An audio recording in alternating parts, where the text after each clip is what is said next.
નમસ્કાર વિદ્યાર્થી મિત્રો આજે આપણે વાયુના અણુગતિવાદ અથવા વાયુના અણુઓના ગતિવાદ ઉપર અભ્યાસ કરવાના છે।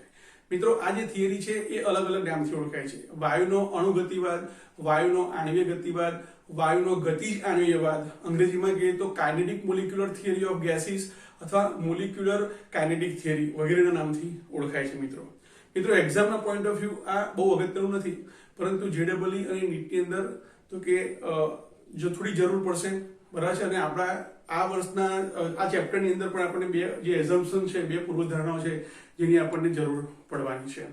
તો મિત્રો આ જે મુદ્દો છે એ ફક્ત સમજવા માટે છે।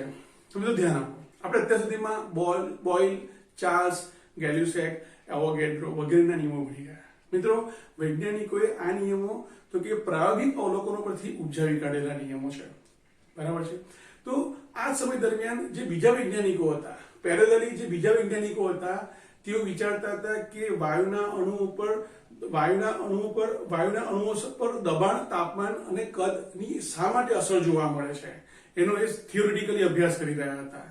અને આજે વાયુના જે નિયમો ભણી ગયા, બરાબર છે, એને સમજવા માટે તો કે એક આણ્વીય સ્તરે કોઈ પાત્રની અંદર કોઈ વાયુનો અણુ છે, આ અણુ ઉપર તાપમાન, દબાણ કે તાપમાન અથવા દબાણમાં જે ફેરફાર કરવામાં આવે છે એને કારણે કદમાં જે ફેરફાર થાય છે, તો વાયુના અણુઓ પર, વ્યક્તિગત અણુઓ પર એની શી અસર થાય છે એ સમજવા માટે વૈજ્ઞાનિકોએ પ્રયાસ કર્યા। અને એને કારણે સૌપ્રથમ વખત 18મી સદીની અંદર બર્નૌલી નામના વૈજ્ઞાનિકે તો કે આ પ્રકારની થિયરી રજૂ કરી।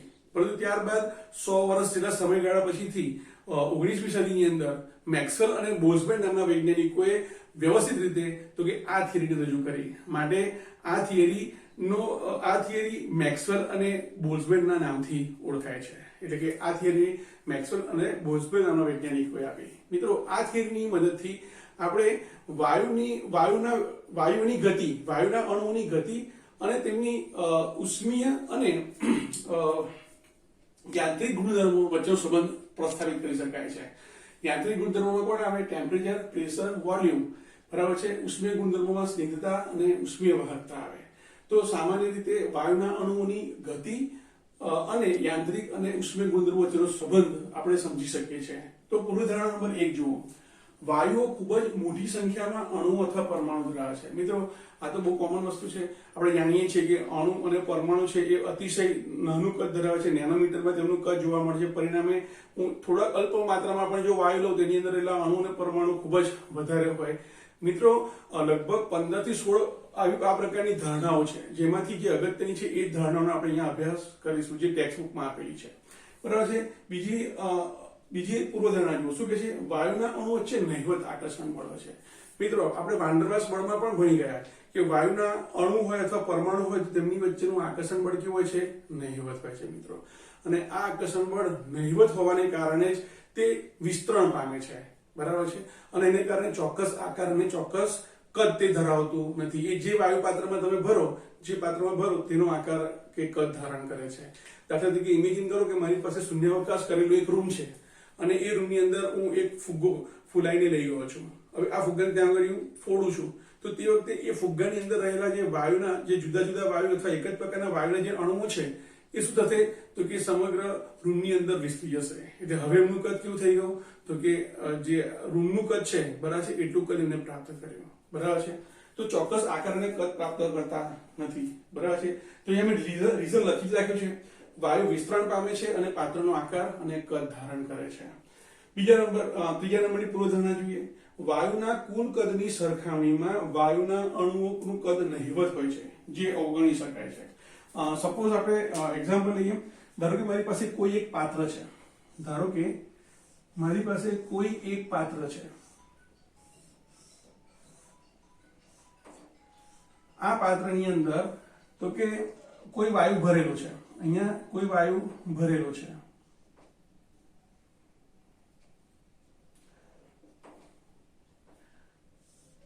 ચલો આમ જ રાખો। તો અહીંયા જે વાયુ ભરેલો છે મિત્રો, બરાબર છે, તો જ્યારે એ બધાને એક જ જગ્યાએ ભેગા કરવામાં આવે તો આ બધું જ વાયુ છે કોઈ એક જ, બરાબર છે, બહુ એક નાના તો કે કદમાં એ ભેગા થઈ જતા હોય છે। એનો અર્થ એવો થયો કે વાયુપાત્રની અંદર રહેલા કુલ વાયુઓનું કદ એ વાયુપાત્રમાં રહેલા જે વાયુઓનું કદ બને છે એની સાપેક્ષમાં બહુ જ ઓછું હોય છે, જેને કારણે એને અવગણી શકાય છે મિત્રો. અને પછી આપણને શું ખ્યાલ આવે છે કે વાયુના અણુ વચ્ચે તો કે વધારે પડતા દૂર હોવાને કારણે તમે એની ઉપર દબાણ આપો તો એ સંકોચનનો ગુણ ધરાવે છે. તો આપણે રીઝન લખી શકીએ મિત્રો કે કદની સરખામણીની અંદર તો કે વાયુનું કુલ કદ ઓછું હોવાને કારણે શું થાય છે તો કે તે સંકોચનીયતાનો ગુણ ધરાવે છે. સંકોચનીયતાનો ગુણ ધરાવે છે.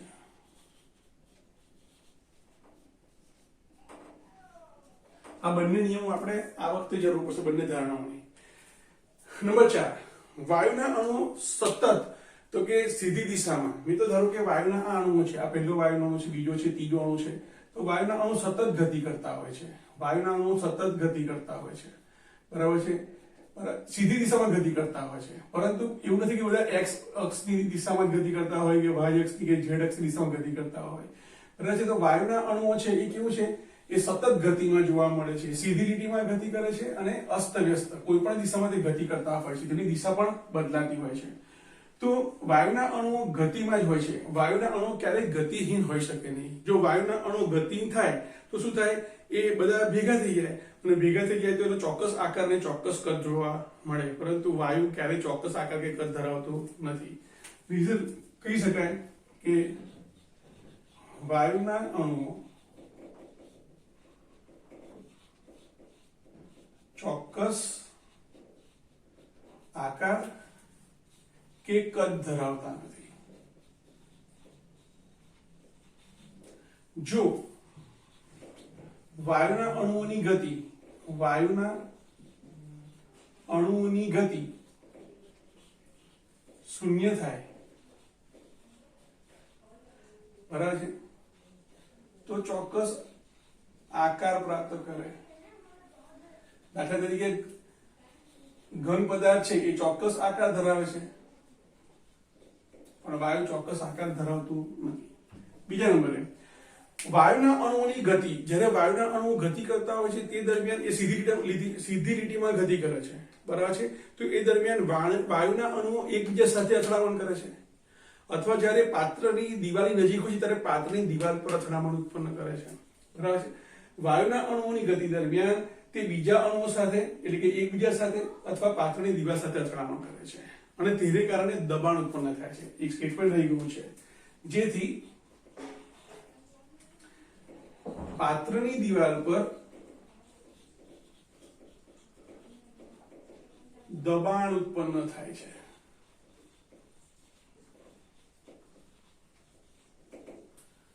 બરાબર છે. રીઝન શું છે કે ખબર પડી તો કે તમે જ્યારે કોઈ વાયુ પાત્રની અંદર જ્યારે તમે વાયુ લીધેલો હોય છે, બરાબર છે, અને એની અથડામણ વધે છે ત્યારે વાયુ પાત્રનું કદ, પિસ્ટન મૂકેલું હોય તો પિસ્ટન કેવું જાય છે, તો કે પિસ્ટનનું કદ, પિસ્ટન ઉપર જાય ત્યારે વાયુ પાત્રનું કદ વધે છે, બરાબર છે. તો રીઝન આપણે લખીએ અહીં કે તે વાયુની દબનીયતા દર્શાવે છે.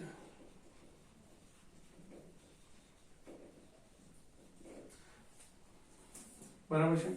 એના પછીથી નંબર 6 શું કહે છે તો કે જ્યારે આ અથડામણ થતી હોય છે, ચાહે એકબીજા સાથે અથડામણ થતી હોય અથવા દિવાલ પર અથડામણ થતી હોય, બરાબર છે, આ દરમિયાન તેમની ગતિ ઉર્જા એટલે કે ધારો કે વાયુના અણુ 1 અને વાયુના અણુ 2 વચ્ચે જ્યારે અથડામણ થાય છે ત્યારે તે અથડામણ દરમિયાન તેમની જે ગતિ ઉર્જા છે, બરાબર છે, એ ગતિ ઉર્જા પહેલા છે, કુલ ગતિ ઉર્જા પહેલા અને પછીની એક સરખી જોવા મળે છે. મિત્રો વાયુની અથડામણ સંપૂર્ણ સ્થિતિસ્થાપક છે. સ્થિતિસ્થાપકનો અર્થ છે કે પહેલાની સ્થિતિ અને અથડામણ પછીની સ્થિતિ દરમિયાન તેમની કુલ ગતિ ઉર્જા એક સરખી હોય છે. એમની વ્યક્તિગત ગતિ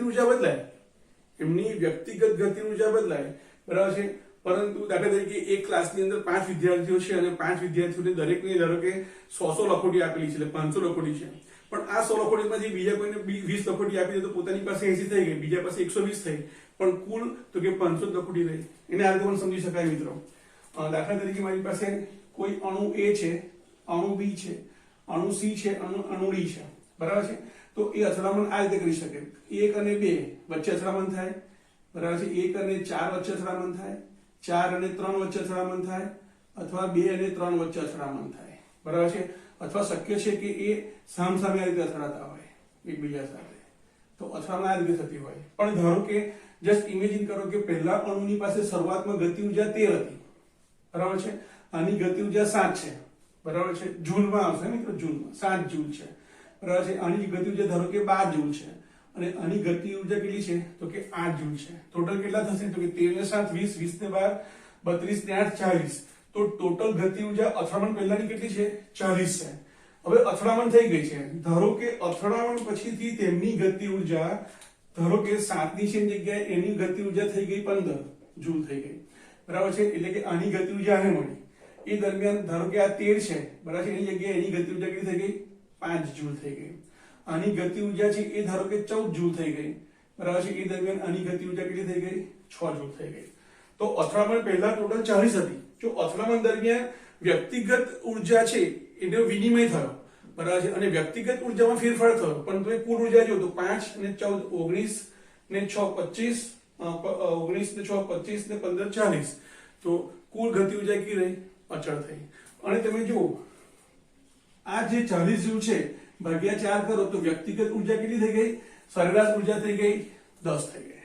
મિત્રો તો શું કહે છે, વ્યક્તિગત ઉર્જા બદલાય છે અથડામણ દરમિયાન, પરંતુ કુલ ગતિ ઉર્જા હંમેશા અચળ જોવા મળે છે. આવું કેવી રીતે નક્કી કર્યું કે જો અથડામણ દરમિયાન હવે કોઈ અણુની ગતિ શૂન્ય થઈ જાય તો એ નીચે બેસી જાય, બરાબર છે, અને એ ઘન કે પ્રવાહીમાં ફેરવાઈ જાય. પણ વાયુ સીધે સીધો ક્યારેય ઘન કે પ્રવાહ ફેરવાતો નથી. એટલે આપણે રીઝન લખો તો લખી શકીએ આપણે કે જો અથડામણ દરમિયાન અણુની ગતિ ઉર્જા શૂન્ય થાય તો તે ઘન કે પ્રવાહીમાં તેવા અણુ શું થાય, ઘન કે પ્રવાહીમાં ફેરવાય.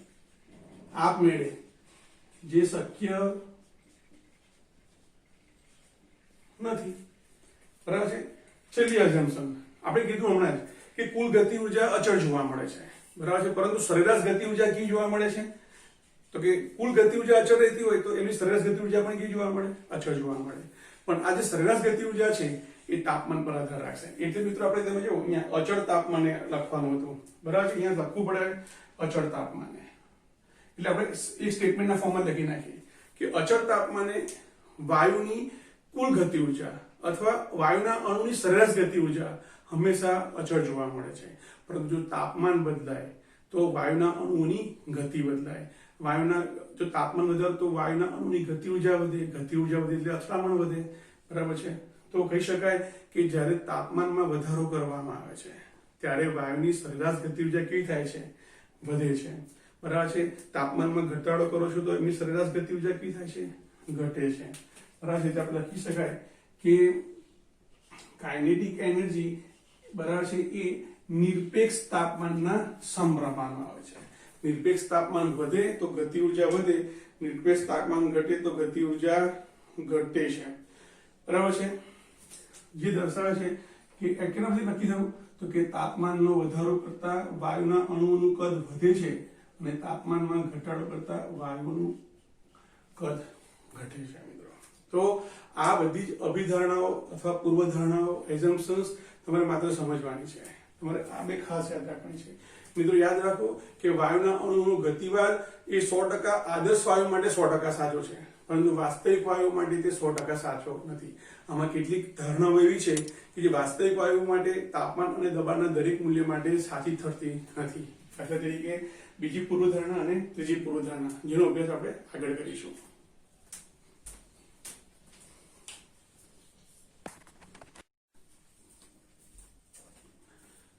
મિત્રો હવે આપણે વાયુના અણુઓની ગતિ ઉર્જા અને ઝડપ વિશે આપણે અભ્યાસ કરીશું. મિત્રો આપણે શું જાણીએ છીએ કે કોઈ વાયુ પાત્રમાં રહેલા વાયુના અણુઓ છે એ સતત ગતિમાં હોય છે, પરંતુ અહીં બધા જ અણુઓની ગતિ ઉર્જા એક સરખી હોતી નથી, બરાબર છે. એટલે કે ઝડપ પણ કેવી હોય છે, જુદી જુદી હોય છે. આવા ઘૂમતા અણુઓ તો કે સતત એકબીજા સાથે અથડામણ અનુભવતા હોય છે, તેને કારણે તેમની ગતિ ઉર્જા બદલાય છે, એટલે કે ઝડપ બદલાય છે, એટલે કે એમની દિશા પણ બદલાતી હોય છે. તો આવા ઘૂમતા અણુઓની તો કે દિશા અને ઝડપ સતત બદલાતી રહેતી હોય છે. મિત્રો દાખલા તરીકે તમે જુઓ, તમે બિલિયર્ડ્સ ની ગેમ જોઈ હશે, એની અંદર એક મોટું એક બોર્ડ હોય, એક ટેબલ હોય, ગ્રીન કલર કે રેડ કલરનું, રાઈટ? એની ઉપર તો કે પેલા લાલ, લીલા, પીળા પ્રકારના અંદર બોલ હોય અને એને લાકડી વડે મારવામાં આવે. તમે જયારે લાકડી વડે, તમે જયારે સ્ટીક વડે, તમે જયારે એક બોલ ઉપર તમે જયારે સ્ટ્રાઇક કરો છો, ત્યારે એ બોલ બીજા બધા બોલને અથડાય છે અને એને કારણે બાકીના જે અણુઓ છે, બોલ છે, બરાબર છે, એની દિશા કેવી થાય છે? બદલાતી રહેતી હોય છે. એટલે એમની ગતિ ઉર્જા અને ઝડપ પણ બદલાતી રહેતી હોય છે. તો મિત્રો, આપણા બે વૈજ્ઞાનિકો મેક્સવેલ અને બોલ્ટ્ઝમેને તો કે આવી રીતે વાયુ પાત્રમાં રહેલા વાયુના અણુઓની ઝડપ વિશે તો કે અભ્યાસ કર્યો. મિત્રો, એમણે શું કર્યું? તો કે વાયુ પાત્રની અંદર રહેલા જે વાયુના અણુઓ છે એમની ઝડપ અને તે ઝડપ ધરાવતા અણુઓનો અંશ. અંશનો અર્થ શું થયો મિત્રો? ઘણા બધા અણુઓ હોય, 1000 લાખ કરોડ અણુઓ હોય, તો આલેખ દોરતી વખતે એની માહિતી લખવી તકલીફ કરે. એટલે ભાગીને એકના અનુસંધાનમાં, દાખલા તરીકે 10,000, 20,000 ને 30,000 અણુઓ હોય તો 10,000 વડે ભાગી નાખો તો બરાબર છે, અથવા 1 લાખ વડે ભાગી નાખો તો 0.1, 0.2, 0.3 મળે મિત્રો. તો અણુઓનો અંશનો અર્થ કે તેને ભાગીને એકની અંદરના મૂલ્યમાં લઈ જવામાં આવે. દાખલા તરીકે 100 અણુઓ હોય, બરાબર છે, તમે 100 વડે ભાગી નાખો તો કેટલા થાય? 1 થાય. 80 અણુઓ હોય, 100 વડે ભાગી નાખો તો કેટલા થાય? 0.8 થાય. 10 અણુઓ હોય, 100 વડે ભાગી નાખો તો શું થઈ જાય? 0.1 થઈ જાય. બરાબર છે. આમ જે મહત્તમ સંખ્યા હોય એના વડે ભાગીએ તો બાકીના જે આપણે ગુણોત્તર મળે એને આપણે શું કહેવાય? આંગીય અંશ તરીકે ઓળખતા હોઈએ મિત્રો. બરાબર છે. એટલે કે એક અણુના અનુસંધાનમાં આપણે એને બોલી શકીએ. અણુઓનો અંશ એટલે અણુઓની સંખ્યા છેદમાં કુલ અણુઓની સંખ્યા, એ જે ગુણોત્તર મળે એને આંગીય અંશ કહેવાય. તો આ બંને વૈજ્ઞાનિકોએ શું કર્યું? તો કે કોઈ ચોક્કસ ઝડપને અનુસરતા, કોઈ ચોક્કસ ઝડપ અને તે ઝડપ ધરાવતા અણુઓનો અંશ, બરાબર છે, એનો તો કે આલેખ રજૂ કર્યો. તો અહીંયા જોઈ શકો છો મિત્રો, બરાબર છે, આ જે y અક્ષ છે એને આપણે કહીશું આણ્વીય અંશ. એને કહીશું આપણે આણ્વીય અંશ અથવા અણુઓનો અંશ. બરાબર છે. dn/n. dn એટલે કે જે અણુઓની ઝડપ છે તે અણુઓની સંખ્યા છેદમાં કુલ સંખ્યા, એનો ગુણોત્તર એટલે આણ્વીય અંશ કહેવાય. બરાબર છે. અને અહીંયા આપણે આ અણુઓની ઝડપ એટલે આપણે એને શું કહીશું? આણ્વીય ઝડપ કહીશું. બરાબર છે. ધારો કે આ પ્રકારે 0.1 અણુઓની સંખ્યા એટલે આણ્વીય અંશ અણુઓનો 0.1, 0.2, 0.3, 0.4, 0.5, 0.6. બરાબર છે. એ રીતે ઝડપની અંદર આ રીતે અહીંયા આપણે ઝડપ દર્શાવીએ. આપણે અહીંયા સરળતા ખાતર દર્શાવીએ કે ભાઈ u1 ઝડપ, u2 ઝડપ, u3 ઝડપ, u4, u5, u6, u7 પ્રકારની ઝડપ છે. બરાબર છે. u1 થી u7 તરફ જતા ઝડપમાં શું થાય છે? વધારો થાય છે મિત્રો. તો એમને આલેખ દોર્યો તો એમને આલેખ એક આ પ્રકારે મળ્યો.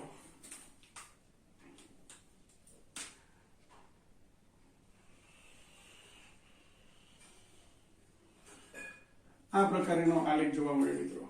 તો તમે આ આલેખમાં જો એક વક્ર મળ્યો આપણને, તો વક્રની અભ્યાસ કરતા આપણને ખ્યાલ આવશે કે શરૂઆતમાં તો કે 0 આણ્વીય અંશ ધરાવતા અણુઓની ઝડપ 0 હતી. આપણે જાણીએ છીએ કે કોઈ પણ વાયુનો અણુ હોય એ તો કે ગતિવિહીન હોઈ શકે નહીં. બરાબર છે. હવે તમે જુઓ અહીંયા ગાડી આટલો જે ભાગ છે, આટલો જે પોર્શન છે, બરાબર છે, આટલો જે પોર્શન છે આપણી પાસે, આટલા પોર્શનની અંદર તમે જોઈ શકો છો કે સૌથી ઓછી ઝડપ ધરાવતા અણુ u1 જેટલી ઓછી ઝડપ ધરાવતા અણુની સંખ્યા કેટલી છે? બહુ ઓછી છે. બરાબર છે. અને એક પ્રકારે તમે જો u7 એટલે કે વધારે ઝડપ, બરાબર છે, એવા અણુઓની સંખ્યા પણ કેવી છે? તો કે ઓછી છે મિત્રો. બરાબર છે. જ્યારે તમે અહીંયા જોઈ શકો છો કે જેમ જેમ ઝડપ વધે છે, જેમ જેમ ઝડપમાં વધારો થાય છે, તેમ તેમ અણુઓનો અંશ એટલે કે અણુઓની સંખ્યા કેવી થાય છે? વધતી જાય છે. અને અહીંયા ટોચ ઉપર આવે, બરાબર છે, ત્યારે તે મહત્તમ બને છે. અને એની પછીથી તો કે વધુ ઝડપ થતા એવા અણુઓની સંખ્યા પણ ઘટે છે મિત્રો. આનો આમ કહી શકીએ આપણે કે સપોઝ આશરે u2 જેટલી ઝડપ ધરાવતા અણુઓની સંખ્યા કેટલી છે? તો એનો અંશ કેટલો છે? 0.3 છે મિત્રો. એ જ પ્રકારે તમે અહીંયા જોઈ શકો છો કે સપોઝ આ U4 પ્રકારની જે ઝડપ છે એ U4 પ્રકારની ઝડપ ધરાવતા અણુઓની સંખ્યા કેવી છે? મહત્તમ બને છે મિત્રો. તો મિત્રો આ જે આલેખ છે આણ્વીય અંશ વિરુદ્ધ આણ્વીય ઝડપનો જે આલેખ છે તેને મેક્સવેલ વહેંચણી વક્ર તરીકે પણ ઓળખવામાં આવે છે, મેક્સવેલ બોલ્ટ્ઝમેન વહેંચણી વક્ર તરીકે પણ ઓળખવામાં આવે છે, અથવા એને ઝડપ વહેંચણી વક્ર તરીકે ઓળખવામાં આવે છે. આ જે આલેખ છે એના અવલોકનો પરથી 3 નિષ્કર્ષ મળ્યા. પહેલો નિષ્કર્ષ શું કહે છે? તો કે ખૂબ જ ઓછી ઝડપ અને ખૂબ જ વધુ ઝડપ ધરાવતા અણુઓનો અંશ ઓછો હોય છે. મિત્રો તમારા ક્લાસની પણ વાત કરો, તમે અત્યારે 11મા ધોરણમાં છો, બરાબર છે. તમારા ક્લાસની અંદર ધારો કે 50 વિદ્યાર્થીઓ છે, તો 50 વિદ્યાર્થીઓની અંદર 10 માર્ક્સ કરતા ઓછા લાવનારા 100 માંથી 10 માર્ક્સ કરતા ઓછા લેવાના વિદ્યાર્થીઓ કેવા હશે? 1 કે 2 હશે. તે જ પ્રકારે 100 માંથી 90 95 ઉપર માર્ક્સ લાવનારા વિદ્યાર્થીઓ પણ કેવા હશે? ઓછા હશે. રીતે અહીંયા પણ આપણે માલુમ પડે છે કે વાયુ પાત્રની અંદર ખૂબ જ ઓછી ઝડપ ધરાવતા અને ખૂબ જ વધુ ઝડપ ધરાવતા અણુઓની સંખ્યા એટલે કે અણુઓનો અંશ કેવો જોવા મળે છે? ઓછો જોવા મળે છે. હવે 20 mark 30 mark 40 mark 70 mark 80 mark 90 mark, તો જેમ જેમ 20 માર્ક્સના વિદ્યાર્થીઓની સંખ્યા કેવી હશે? થોડી 20 એટલે 20 થી 30 ના ગાળાના માર્ક્સ લાવનારા વિદ્યાર્થીઓની સંખ્યા થોડી વધારે હશે, 30 થી 40 ના થોડી વધારે હશે, 40 થી 50, લગભગ એમ કહી શકાય કે 60 થી 70 વચ્ચેના માર્ક્સ લાવનારા વિદ્યાર્થીઓ સૌથી વધારે હશે, અને પછીથી 80 85 90 95 લાવનારા વિદ્યાર્થીઓની સંખ્યા ધીમે ધીમે ઘટી જાય છે. એ રીતે વાયુ પાત્રની અંદર જે વાયુના અણુઓની ઝડપ છે એમાં ખૂબ જ ઓછી ઝડપ, બરાબર છે, એટલે કે વિદ્યાર્થીની ભાષામાં 10 માર્કથી ઓછા માર્ક્સ લાવનારા વિદ્યાર્થીઓ ઓછા હોય. એ રીતે અહીંયા પણ બહુ ઓછી ઝડપ ધરાવતા અણુઓ કેવા છે? એની સંખ્યા ઓછી છે. તે જ પ્રમાણે 95 માર્ક કરતા વધારે લાવનારા વિદ્યાર્થીઓ પણ કેવા છે? ઓછા છે. એટલે અહીંયા પણ બહુ જ વધારે ઝડપ ધરાવતા અણુની સંખ્યા પણ ઓછી જોવા મળે છે. પરંતુ એક વર્ગની અંદર 60 થી 70% લાવનારા વિદ્યાર્થીઓની સંખ્યા કેવી હશે? 50 માંથી 30 વિદ્યાર્થીઓ અથવા 25 વિદ્યાર્થીઓ એવા હશે કે જે 60 થી 70 ના માર્ક્સના ગાળામાં જોવા મળશે. એવી રીતે અહીંયા તમે જોઈ શકો છો કે આ જે વક્રનો જે ટોચનો ભાગ છે, બરાબર છે, વક્રના ટોચનો ભાગ છે એ મહત્તમ આણ્વીય અંશ ધરાવે છે. મહત્તમ આણ્વીય અંશ એટલે કે આ ઝડપ ધરાવતા અણુઓની સંખ્યા કેવી છે? વધારે છે. તો આ ઝડપને શું નામ આપવામાં આવ્યું? આ ઝડપને મહત્તમ સંભાવ્ય ઝડપ, બરાબર છે. આપેલ વાયુપાત્રમાં મહત્તમ સંભાવ્ય ઝડપ ધરાવતા અણુઓની સંખ્યા કેવી જોવા મળે છે? મહત્તમ જોવા મળે છે, બરાબર છે. આને આપણે લખીશું UMP, બરાબર છે. આ જે છે, બરાબર છે, એને આપણે શું લખીશું? મહત્તમ સંભાવ્ય ઝડપ, બરાબર છે. Maximum probability speed. અહીંયા ઝડપ માટે U લઈએ, બરાબર છે, તો એને UMP વડે લખીએ તો આ શું છે? મહત્તમ સંભાવ્ય ઝડપ છે. મિત્રો તો કહી શકાય કે મહત્તમ સંભાવ્ય ઝડપ ધરાવતા અણુઓની સંખ્યા કેવી જોવા મળે છે? મહત્તમ જોવા મળે છે. તમારા વર્ગમાં 60 થી 70 ની રેન્જના વિદ્યાર્થીઓની સંખ્યા મહત્તમ હોય છે. આ મહત્તમ સંભાવ્ય ઝડપ કોને કહેવાય? તો કે ઝડપ વહેંચણી વક્ર જે આલેખ છે એની અંદર જે ટોચનો ભાગ છે, બરાબર છે, એ ટોચના ભાગ ધરાવતા અણુઓની સંખ્યા વધારે હોય છે અને તે વખતે તે ઝડપ જોવા મળે અને મહત્તમ સંભાવ્ય ઝડપ તરીકે ઓળખવામાં આવે છે, બરાબર છે. તો આ 3 નિષ્કર્ષ આ આલેખ પરથી મળ્યા. મિત્રો હવે આ જે અણુની ઝડપ છે અત્યારે મહત્તમ સંભાવ્ય ઝડપના અનુસંધાનમાં જ જો વાત કરીએ તો મહત્તમ સંભાવ્ય ઝડપ છે, બરાબર છે, એટલે કે અણુની ઝડપ છે એ મુખ્યત્વે 2 બાબત ઉપર આધાર રાખે છે. એક તાપમાન અને બીજું વાયુના આણ્વીય દળ ઉપર. તો પહેલા આપણે તાપમાનના સંદર્ભમાં ભણીએ. તો સામાન્ય રીતે ધારો કે પહેલો આલેખ આપણો આ પ્રકારે છે, T1 તાપમાને, બરાબર છે. ધારો કે પહેલો આલેખ આ પ્રકારે છે,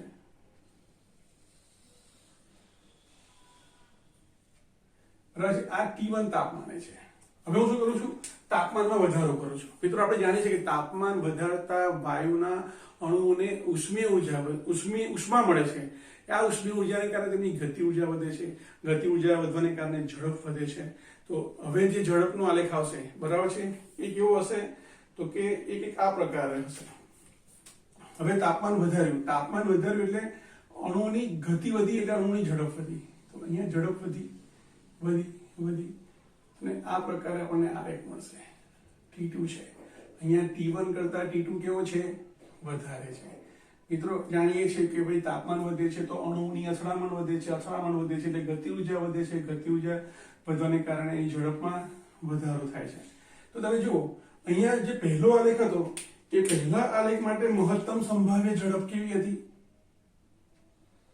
તો કે મહત્તમ સંભાવ્ય ઝડપ આ હતી UMP at T1 ટેમ્પરેચર. અને હવે આપણને જે મળી એ મહત્તમ સંભાવ્ય ઝડપમાં શું થાય છે?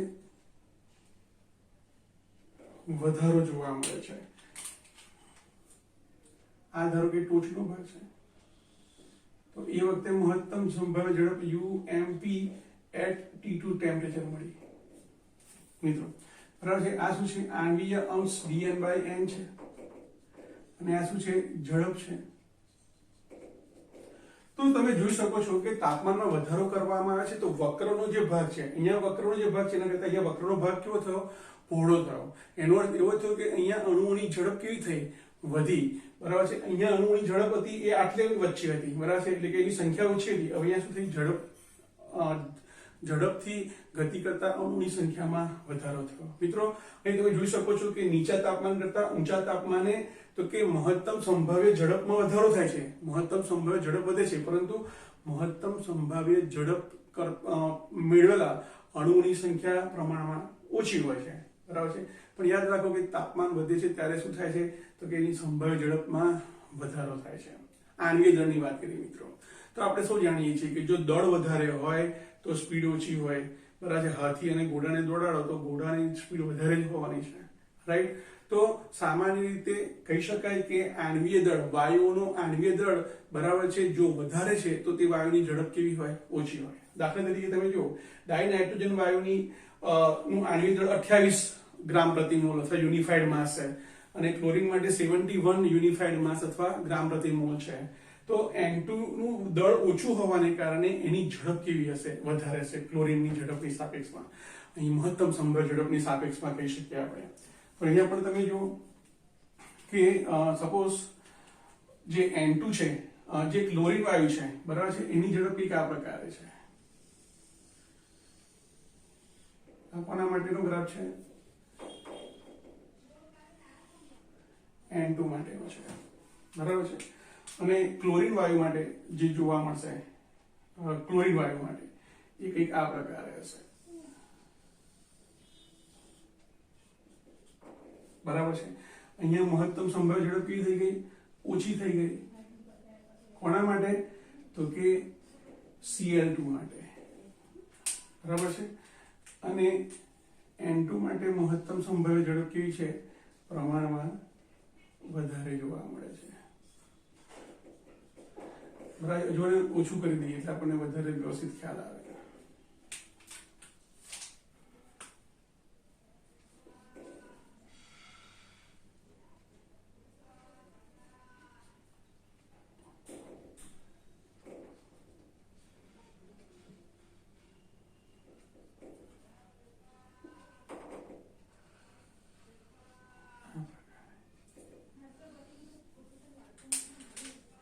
મિત્રો મેક્સવેલ અને બોલ્ટ્ઝમેન નામના વૈજ્ઞાનિકોએ તો કે આ જે ઝડપ છે એને એના 3 પ્રકારમાં વિભાજિત કરી. મહત્તમ સંભાવ્ય ઝડપ, ત્યાર પછી સરેરાશ વર્ગ ઝડપ, સરેરાશ ઝડપ અને છેલ્લે તો કે root mean square. Root mean square, બરાબર છે. એટલે કે એને રૂટ એટલે વર્ગમૂળ, મીન એટલે સરેરાશ, સરેરાશ મૂળ, વર્ગમૂળ સરેરાશ ઝડપ તરીકે ઓળખવામાં આવે છે. રૂટ મીન સ્ક્વેર તરીકે ઓળખવામાં આવે છે. તો લખીએ આપણે નંબર 1 મહત્તમ સંભાવ્ય ઝડપ. મહત્તમ સંભાવ્ય ઝડપ, બરાબર છે, જે આ છે, બરાબર છે, એને આપણે UMP વડે દર્શાવીશું. ત્યાર પછીથી તો કે સરેરાશ ઝડપ.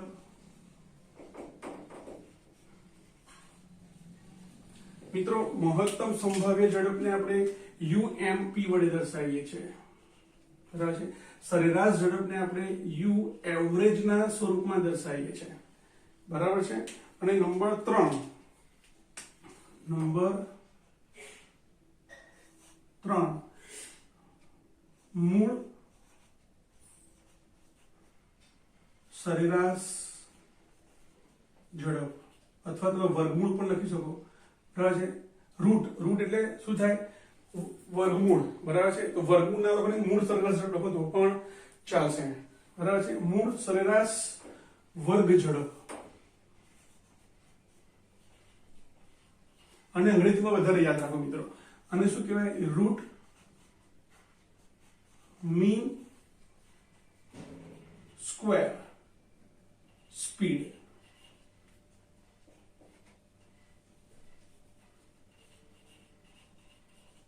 બરાબર છે. આપણે એને સિમ્બોલિક ફોર્મમાં લખો તો શું લખાય? You root mean square, URMS. એ તો સમજીએ આપણે. અહીંયા તમે જુઓ કે મહત્તમ સંભાવ્ય જે ઝડપ છે, બરાબર છે, એ શું બતાવે છે? તો કે વક્રના ટોચના ભાગ પરથી મળે, બરાબર છે. સરેરાશ ઝડપનો અર્થ શું થયો? દાખલા તરીકે કોઈ અણુની ઝડપ u1 છે, બીજા પ્રકારના અણુની ઝડપ u2 છે, ત્રીજા પ્રકારના અણુની ઝડપ u3 છે, બરાબર છે. તો શું કહે છે? આ દરેકની ઝડપનો સરવાળો કરવામાં આવે, u1 + u2 + u3, બરાબર છે, છેલ્લે un. આ બધી ઝડપનો સરવાળો છેદમાં n, બરાબર છે. તો આની પરથી આપણને સરેરાશ ઝડપ પ્રાપ્ત થાય. u1 સ્પીડ ધરાવતા અણુઓની સંખ્યા, u2 સ્પીડ ધરાવતા અણુઓની સંખ્યા, u3 સ્પીડ ધરાવતા અણુઓની સંખ્યા, અને છેલ્લે un સ્પીડ ધરાવતા અણુઓની સંખ્યાનો સરેરાશ, બરાબર છે, એને આપણે સરેરાશ ઝડપ કહીએ છીએ. પરંતુ વધારે ડિટેલમાં જોવું હોય તો આ જે ઝડપ છે એનો વર્ગ કરવામાં આવે, u1 square + u2 square up to un square, બરાબર છે, ડિવાઇડેડ બાય n, અને એનું વર્ગમૂળ લેવામાં આવે. તો એને શું કહેવાય? રૂટ મીન સ્ક્વેર કહેવાય. મિત્રો, આ મહત્તમ સંભાવ્ય ઝડપ, સરેરાશ ઝડપ અને મૂળ સરેરાશ ઝડપ, મૂળ સરેરાશ વર્ગ ઝડપ શોધવા માટેના સૂત્રો પણ છે. આપણી બુકમાં નથી, બરાબર છે, પરંતુ JEE નીટમાં તમારે એને યાદ રાખવા પડશે. ગુજરાતમાં ફક્ત એનો ગુણોત્તર આપેલો છે. તો તમે જો મહત્તમ સંભાવ્ય ઝડપ શોધવી હોય, બરાબર છે, તો એના માટેનું સૂત્ર છે √2RT/m. સરેરાશ ઝડપ શોધવી હોય તો એના માટેનું સૂત્ર છે √8RT/πm. અને મૂળ સરેરાશ વર્ગ ઝડપ શોધવી હોય તો તેના માટેનું સૂત્ર છે 3RT/m. મિત્રો તમે જો અહીંયા અચળાંક, અહીંયા √2 છે, અહીંયા √8/5 છે, અને નીચે √3/m છે. મિત્રો, તો તમે એનો જો ગુણોત્તર લો, બરાબર છે, તો એની બધી સ્પષ્ટ માલુમ થાય કે મહત્તમ સંભાવ્ય ઝડપ છે, બરાબર છે, એની સ્પીડ કરતા સરેરાશ ઝડપની સ્પીડ વધારે જોવા મળે, અને એના કરતા રૂટ મીન સ્ક્વેરની ઝડપ વધારે જોવા મળે. એટલે અહીંયા શોર્ટમાં લખું તો એમ કહી શકાય કે √2 નું મૂલ્ય જે છે, બરાબર છે, સૌથી ઓછું છે. એટલે કે કોઈ એક જ અણુ માટે, કોઈ એક જ પ્રકારના વાયુઓ માટે, તો કે અચળ તાપમાને, તો કે જે સંભાવ્ય ઝડપ છે એનું મૂલ્ય સૌથી ઓછું જોવા મળે. એનાથી વધારે મૂલ્ય શું જોવા મળે? તો કે એવરેજનું જોવા મળે, અને એનાથી વધારે કોણ જોવા મળે? રૂટ મીન સ્ક્વેરનું જોવા મળે. મિત્રો, અહીંયા જગ્યા નથી, તમે બુકમાં જોઈ શકશો કે તમને એક બુકની અંદર એક જ આલેખની અંદર તમને 3 પ્રકારના વક્ર દર્શાવેલા હશે, ઝડપ એક જ વક્રમાં.